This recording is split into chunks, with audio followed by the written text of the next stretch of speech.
অনির্বাণের করা last call recording এবার police অফিসারকে শুনিয়ে রীতিমতো পুলিশ অফিসারকে বোকা বানানোর চেষ্টা করলো নীলু। হ্যাঁ বন্ধুরা, ভিডিওতে লাইক দিয়ে দেখতে থাকুন। যে মুহূর্তে কিনা অনির্বাণের কাছ থেকে পুলিশ অফিসার বলতে থাকে যে আপনার ফোনটা আমি একটু নিতে পারি, কারণ আপনার ফোন থেকে লাস্ট নীলাঞ্জনা দেবীর ফোনে কল করা হয়েছিল এবং সেই কথোপকথনটা ঠিক কী হয়েছিল সেটা আমরা শুনতে চাই। ঠিক সেই মুহূর্তে অনির্বাণ যখন নিজের ফোনটা দিয়ে দেয়, ঠিক সেই সময় নীলাঞ্জনার কাছ থেকে পুলিশ অফিসার ফোন কেড়ে নেওয়ার চেষ্টা করার ফলে নীলাঞ্জনা বলতে থাকছেন আমি আমার ব্যক্তিগত ফোন আপনার হাতে কেন তুলে দেবো বলুন তো, আপনার যা কিছু জানার আপনি আমার হাত থেকে আপনি আগে শুনতে হবে, কারণ আমি কোনো মতে আমার প্রাইভেসি নষ্ট করতে পারবো না।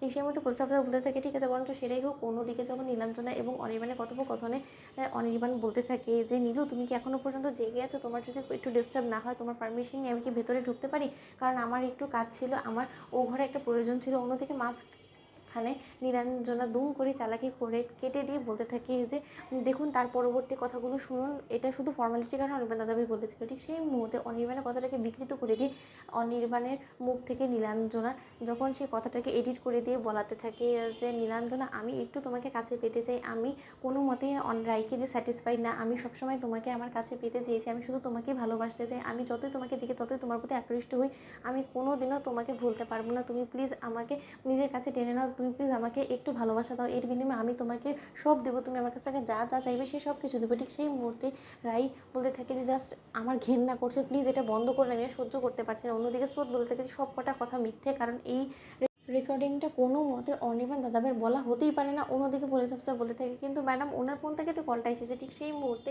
নীলাঞ্জনা বলতে থাকে যে এবার নিশ্চয়ই পুলিশ অফিসার আপনার কথা আমার উপরে বিশ্বাস হচ্ছে একটু হলেও, যে আমি যে কথাগুলো বলছি সেটা সম্পূর্ণরূপে সত্য। অন্যদিকে অনির্বাণ বলতে থাকে যে আমার কথাটাকে বিকৃত করা হয়েছে, আমি এরকম কোনো নোংরা কথা নীলাঞ্জনাকে বলিনি এবং নোংরা কুপ্রস্তাব আজ অব্দি ওকে দিইনি। ও রীতিমতো সব কিছু ভুয়া বানিয়ে বলছে শুধুমাত্র আমাকে ফাঁসানোর জন্য, আমাকে রীতিমতো ফাঁসানো হচ্ছে। এবং রাই আমি এই কথাটা চিৎকার করে বলা সত্ত্বেও যখন তুমি কোনো মতো আমার উপরে বিশ্বাস রাখতে পারছো না, তাহলে আমি তোমাকে বলে দিচ্ছি যদি কোনো দিনও আমি নিজেকে নির্দোষ প্রমাণ করতে পারি, তাহলে কোনো দিনও তুমি আমার জীবনে আসতে পারবে না এবং কোনো দিনও আমি আমার জীবনে তোমাকে জায়গা দেবো না। কারণ যেখানে কিনা আমাদের সম্পর্কের মধ্যে বিশ্বাসটুকুই নেই, সেখানে এই ঠুনকো সম্পর্কটাকে আর রেখেই বা কী লাভ হবে বলো তো। আমি আমার সন্তানের সকল দায়িত্ব কর্তব্য পালন করবো, কিন্তু আমরা দুজন দু প্রান্তে থাকবো।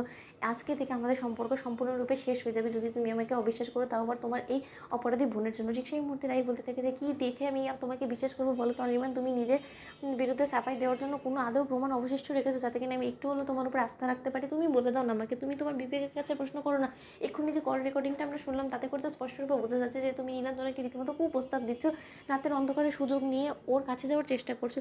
সেই জিনিসটা আমি কী করে দেখেও না দেখার ভান করতে পারি বলো তো। ঠিক সেই মুহূর্তে স্রোত বলতে থাকে যে রাই দিদিভাই এই কথাগুলো যে বিকৃত করা যায় তুই তো খুব ভালো করে জানিস, তা জানা সত্ত্বেও কেন বুঝতে চাইছিস না, আমি তো সেটাই বুঝতে পারছি না। তোমাদের লাইক শেয়ার করে সাবস্ক্রাইব করতে ভুলো না।